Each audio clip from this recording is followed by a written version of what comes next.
तो ये जो उन्होंने चालू किया स्टिमुली पर रिएक्शन नोट करना, ये क्यों किया? ताकि वो जो मेंटल प्रोसेस है ह्यूमन की वो समझ सके। तो ये बहुत ही छोटे लेवल पे किया ताकि वो और भी ज़्यादा जो कॉम्प्लेक्स और डिफ़िकल्ट, जिसको बोलते हैं कठिन वाली मेंटल प्रोसेस है, उसको समझ सके। तो इसलिए उन्होंने ये चालू किया। ठीक है। मेजरली जो विलियम वुंड थे, उनका जो गोल था, उसको जो दिमाग के स्ट्रक्चर को समझने के लिए उन्होंने जो तरीका यूज़ किया वो था इंट्रोस्पेक्शन। इंट्रोस्पेक्शन का क्या मतलब रहता है कि किसी भी सिचुएशन को डीपली अध्ययन करना, ठीक है, हर पर्सपेक्टिव को देखना, हर तरीके से उसको समझने की कोशिश करना, तो इसको बोलते हैं इंट्रोस्पेक्शन। तो उन्होंने ये तरीका अपनाया। फिर एक विलियम जेम्स थे, ठीक है, जिन्होंने प्रिंसिपल ऑफ साइकोलॉजी दिए। उन्होंने स्ट्रक्चरलिज्म को रिजेक्ट किया। ठीक है। हालांकि जो डिसिप्लिन ऑफ साइकोलॉजी मतलब जो कंप्लीट साइकोलॉजी है वो फंक्शनलिज्म और स्ट्रक्चरलिज्म दोनों के ही सहयोग से बनी है, दोनों का ही कंट्रीब्यूशन है। ठीक है। फंक्शन ऑफ माइंड को समझने के लिए उन्होंने मतलब जो हमारे विलियम जेम्स थे, ठीक है, विलियम जेम्स एक बहुत ही जाने माने ग्रेट साइकोलॉजिस्ट रहे हैं और हमेशा रहेंगे। उन्होंने साइकोलॉजी की फील्ड में बहुत ही अच्छा योगदान दिया है अपना। तो उन्होंने जो था अप्लाइड इंट्रोस्पेक्टिव मेथड को इस्तेमाल किया माइंड के फंक्शन को समझने के लिए। ठीक है। उसके बाद सिगमंड फ्रायड, इनको कौन नहीं जानता, सभी जानते हैं। इफ़ यू आर हेयर और आप साइकोलॉजी पढ़ रहे हो तो सिगमंड फ्रायड को ज़रूर जानते होंगे।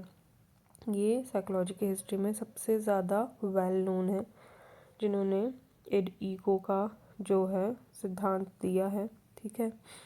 ये जो थे बेसिकली फिजिशियन थे, जिन्होंने साइको एनालिटिक थ्योरी दी अनकॉन्शियस माइंड की। ठीक है। इन्होंने अनकॉन्शियस सबकॉन्शियस माइंड की कई परतों को खोला, जिसे फ्राइडन थ्योरी कहा गया। ठीक है। उसमें बहुत डिटेल में चीज़ों को इन्होंने समझाया। इनके जो फ्राइड साइको एनालिसिस थ्योरी थी उसमें ड्रीम्स के बारे में भी बात हुई है। ठीक है, कि सपने क्यों आते हैं, किस तरह के सपनों के क्या मतलब हो सकते हैं।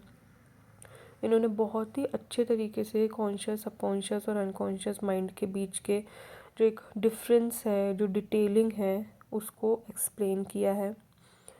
तो ये सब जो है सिगमंड फ्राइड की थ्योरी में दिया है। लेकिन जो हम मॉडर्न उनकी जो थ्योरी को साइको एनालिटिक की जो थ्योरी थी वो मॉडर्न साइको एनालिसिस की थ्योरी से थोड़ी सी अलग है, जो कि आज के टाइम पे यूज़ होती है। वो मॉडर्न साइको एनालिसिस थ्योरी है। जो फ्राइडे के कॉन्सेप्ट थे वो अब थोड़ा पीछे छूट गए, ऑब्वियसली समय के साथ थोड़ा और डेवलपमेंट हुआ है। अगर हम बात करें अर्ली 20th सेंचुरी की, अर्ली 20th सेंचुरी की, तो एक जॉन वॉटसन करके साइकोलॉजिस्ट थे, जिन्होंने बिहेवियरल की जो सिद्धांत है उस पर काम किया और उनकी थ्योरी थी। मतलब मनुष्य भी और यहाँ तक कि एनिमल्स भी, कोई भी कैसे बिहेव कर रहा है और क्यों कर रहा है, उसके पीछे के क्या कारण हैं, जो बिहेवियरिज्म की थ्योरी आई है वो जॉन वॉटसन के द्वारा दी गई है। ठीक है। तो ना केवल इंसान पे बल्कि एनिमल्स पे भी इन्होंने साइकोलॉजिकल रिसर्च की है, जिसके कारण जो है साइकोबायोलॉजी करके जो एक सब्जेक्ट हम आगे भी पढ़ेंगे और इस पर मैंने ऑलरेडी एक वीडियो भी बना रखा है, ये चीज़ जो है दुनिया के सामने आई, जिसको हम बिहेवियरल न्यूरोसाइंस भी बोल सकते हैं। बाकी और भी कई रिसर्चर आए और जो थॉट्स के बारे में, मेमोरीज़ के बारे में, मेंटल प्रोसेस के बारे में फ्रॉम ऑब्जर्वेबल बिहेवियर, मतलब बिहेवियर को ऑब्जर्व करके उन्होंने और भी चीज़ें जानी और समझी कि मेमोरी कैसे काम करती है, थॉट या मेंटल प्रोसेस कैसे काम करती है, और उसको नाम दिया कॉग्निटिव रिवोल्यूशन इन साइकोलॉजी, जो कि 1960 और 70 में आया।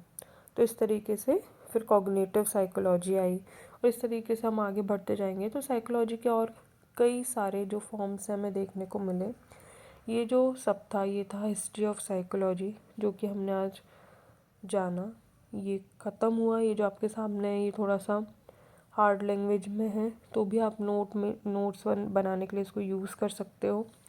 अब हम नेक्स्ट क्लास में जो है मॉडर्न साइकोलॉजी एक्चुअल में उसकी हिस्ट्री क्या रही है, कौन कौन से साइकोलॉजिस्ट रहे हैं, कौन कौन सी चीज़ उसमें आती है, वो सब हम देखेंगे। आई होप आपको वीडियो अच्छा लगा हो। मुझसे जुड़े रहिएगा।